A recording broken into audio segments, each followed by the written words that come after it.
Buongiorno, buongiorno, ben ritrovati alla rubrica Family, Salute e Benessere. Tema della giornata, vaccinazioni anti-Covid. In modo particolare parliamo della terza dose. Bene, nella puntata precedente abbiamo avuto nostra gradita ospite la dottoressa Laura Brunelli, che è responsabile appunto per la campagna vaccinale Covid dell'azienda sanitaria universitaria del Friuli Centrale. Oggi l'abbiamo nuovamente qui, l'abbiamo invitata nuovamente per chiarirci un po' quella che è la situazione per quanto riguarda appunto la terza dose. Chi deve farla, chi non deve farla, effettivamente si tratta di una terza dose. Avevamo cominciato a parlarne la scorsa settimana, ma vogliamo avere ancora più chiarezza. Intanto buongiorno e grazie per essere qui, per aver accettato appunto il nostro invito. Sappiamo che è molto indaffarata e la ringraziamo appunto per essere ritornata qui con noi. Allora, riprendiamo un po' il discorso sulla terza dose. Terza dose. Avete cominciato già a somministrarla, ma soprattutto alle persone che hanno determinate problematiche. Certo, sì, come dicevamo appunto la settimana scorsa, abbiamo nelle scorse settimane fornito una dose addizionale ai pazienti che sono in uno stato di immunocompromissione, per cui l'efficacia del vaccino è stata dimostrata a ridursi nel tempo, per cui, facendo un esempio, i pazienti trapiantati, i pazienti dializzati, tra questi, sono stati già vaccinati nuovamente. L'altro capitolo che l'avevamo lasciato in sospeso certo. È quello delle dosi booster, ovvero delle dosi di richiamo che vengono fatte a distanza di tempo, tant'è che non possono essere erogate prima di 6 mesi dalla seconda dose e che secondo le indicazioni ministeriali adesso ci apprestiamo a fare a determinate categorie di popolazione. In particolare da un paio di settimane abbiamo aperto la prenotazione per la dose booster a tutti gli utenti che abbiano più di 80 anni. Ecco, quindi suddividiamo bene in categorie così diamo anche, facciamo un servizio ai nostri telespettatori dando le indicazioni e così sanno come devono comportarsi, cosa devono fare. Perché sono tanti che dicono, anche ultra sessantenni, devo fare la terza dose, quando la devo fare, cosa devo fare, devo telefonare, così evitiamo di intasare il più possibile i telefoni dell'azienda sanitaria, perché proprio da questa trasmissione riuscite ad avere le indicazioni precise per come vi dovete comportare. Quindi facciamo una sorta di schema. Quindi in questo momento chi può telefonare? In questo momento possono prenotarsi tutti gli utenti che abbiano più di 80 anni. La prenotazione di appunto quella che viene chiamata terza dose, ma in realtà si chiama dose booster, deve essere fatta ad almeno 6 mesi dalla seconda dose. Prima non è possibile erogarla, per cui non ha senso prenotarla. E può essere fatta tramite call center presso i CUP aziendali, le farmacie abilitate e anche attraverso il servizio di web app messo a disposizione dalla Regione. Queste vaccinazioni sono disponibili presso gli hub vaccinali attualmente. Che ricordiamo sono? Quindi presso l'Entefiera di Udine, le manifatture di Gemona e presso le sedute ospedaliere dell'ospedale di Palmanova. Oltre a questi poi prossimamente inizieremo, secondo appunto le indicazioni ministeriali, a erogare le vaccinazioni anche a quei sanitari che facciano parte di particolari categorie di rischio in particolare, quindi su sanitari che abbiano più di 60 anni, sanitari che abbiano una condizione di vulnerabilità personale legata a condizioni patologiche specifiche, oppure che prestino servizio presso alcuni reparti identificati a rischio per i quali la Regione darà a brevissimo indicazione. Ecco, e questo, appunto la giornata ancora non si sa. No, si verosimilmente supporre... dalla prossima settimana, ma stiamo aspettando il dettaglio dal livello regionale. Ecco, quindi almeno intanto per il momento si può solamente supporre, quindi la prossima settimana. Comunque siamo molto vicini anche anche a questa data, a questa incombenza. Sì, nel frattempo poi la Regione ha dato indicazione, come chiesto appunto dalla circolare ministeriale, di erogare una dose booster anche nelle case di riposo, sia agli ospiti sia al personale. Questo perché le case di riposo, sempre dal report dell'IS di fine estate, sono risultate essere a particolare rischio, come abbiamo visto durante la prima e la seconda ondata, per cui la prudenza chiede di metterle in sicurezza nel più breve tempo possibile.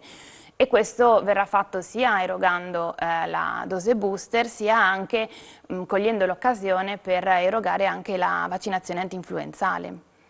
Ecco, perché in tanti si dicono, come mai, hai fatto già 2 dosi, dobbiamo fare anche la terza, perché ci sono anche quelli, no? Un po' preoccupati, c'è chi accetta la terza dose volentieri, c'è chi invece è un po' così preoccupato. La terza dose è necessaria perché? Perché cadono le difese in sostanza. Allora, stiamo monitorando, chiaramente non abbiamo anni di esperienza alle spalle, per cui stiamo navigando man mano che arrivano i dati, diciamo, prendiamo le decisioni sulla base dei dati disponibili.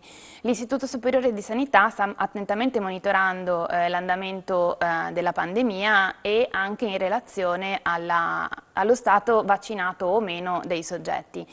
Per cui soprattutto all'inizio, chiaramente per quanto riguarda gli immunocompromessi, poi quelle persone che hanno più di 80 anni e gli ospiti delle case di riposo, sono categorie per cui si è identificato un rischio maggiore di un'immunità che va un pochino scemando con il passare del tempo.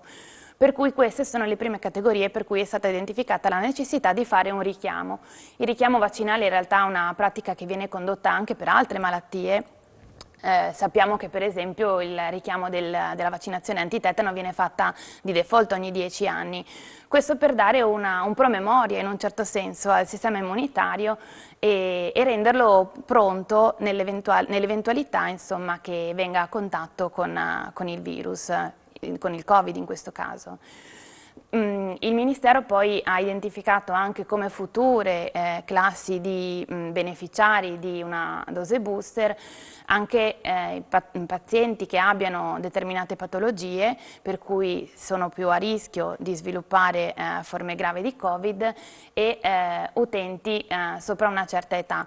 Per questo però non abbiamo un'urgenza di fare questa terza dose, è più una questione di prudenza, per cui decidiamo di fare un richiamo. E persone sane che hanno fatto le 2 dosi, che sono ultra sessantenni, per loro quando ci sarà, che non fanno i sanitari, che non fanno parte del personale sanitario, e per loro quando ci sarà la terza dose? E ci sarà anche per loro? Allora, le indicazioni ministeriali danno questo tipo di impegno per i mesi a venire. Non abbiamo ancora una data di inizio, questo perché dobbiamo andare per priorità, appunto, per cui dobbiamo prima aver garantito la vaccinazione nelle case di riposo e alle persone con più di 80 anni, per poi passare alle categorie successive. Quindi una data, mi spiace, oggi non ce l'ho, però... È giusto per capire se ci sono indicazioni per la terza dose anche per tutti quelli che hanno fatto la seconda, insomma, che hanno fatto il richiamo, quindi per tutti. Sicuramente verrà data comunicazione dalla Regione, insomma, e anche dalle aziende quando saranno aperte le prossime prenotazioni. Ecco, e anche per il personale che si adopera appunto per la campagna vaccinale, perché avete dovuto reperire tanto personale, no? So che ci sono volontari, medici andati in pensione, che fanno i volontari, medici andati in pensione, che invece sono a pagamento, ci sono studenti neolaureati in medicina. Ci sono specializzandi, Anche gli specializzandi. Sì, ci sono varie tipologie contrattuali con cui siamo riusciti insomma, a creare un pool di professionisti che riescono a sostenere questa attività. Più o meno lei sa quante sono le persone impegnate o che sono costrette, perché ogni giorno negli hub vaccinali dovete avere un certo numero di persone, no? Che si danno il cambio. Guardi, solo sulla sede di Udine ogni giorno ci sono almeno 40 professionisti che lavorano. 40? Sì. Poi dipende dalle giornate, insomma, e adesso abbiamo un lieve calo di prenotazioni purtroppo, per cui basta anche meno personale. Sì. È anche vero che mentre in questa primavera, diciamo, c'erano servizi ospedalieri e anche servizi territoriali chiusi a causa della pandemia, Certo. per cui riuscivamo a recuperare personale da altri servizi, oggi per fortuna abbiamo sostanzialmente tutto riaperto, per cui la questione del personale insomma si mantiene un po' difficile, anche perché per fortuna degli studenti molti di loro sono diventati specializzandi. Sì. Questa però è anche una nostra sfortuna, nel senso che chiaramente l'impegno che riesce a Beh, uno garantire... specializzando può avere un impegno minore, no? Certo. Però, insomma, vedo che c'è tanta buona volontà fra i giovani, Assolutamente, anche fra i neolaureati. c'è stato tanto spirito di sacrificio sia da parte del personale dipendente, diciamo, e poi un grosso aiuto appunto anche da chi poteva dare una mano, assolutamente. Bene, dottoressa, sono stata molto contenta di averla avuta in trasmissione, tra l'altro per 2 puntate. Quindi non posso fare altro che ringraziarla, farle anche i complimenti perché così giovane, un incarico così importante è anche difficile, no? Perché riuscire a coordinare tutto Sì, è stato è impegnativo ma un'impresa ardua, interessante. no? Bene, grazie per essere stata con noi, quindi ringraziamo la dottoressa Laura Brunelli che è responsabile dell'azienda sanitaria universitaria del Friuli Centrale per la campagna vaccinale Covid. Grazie per averci seguito e noi ci vediamo giovedì prossimo, sempre alla stessa ora con la rubrica Family, Salute e Benessere. Arrivederci.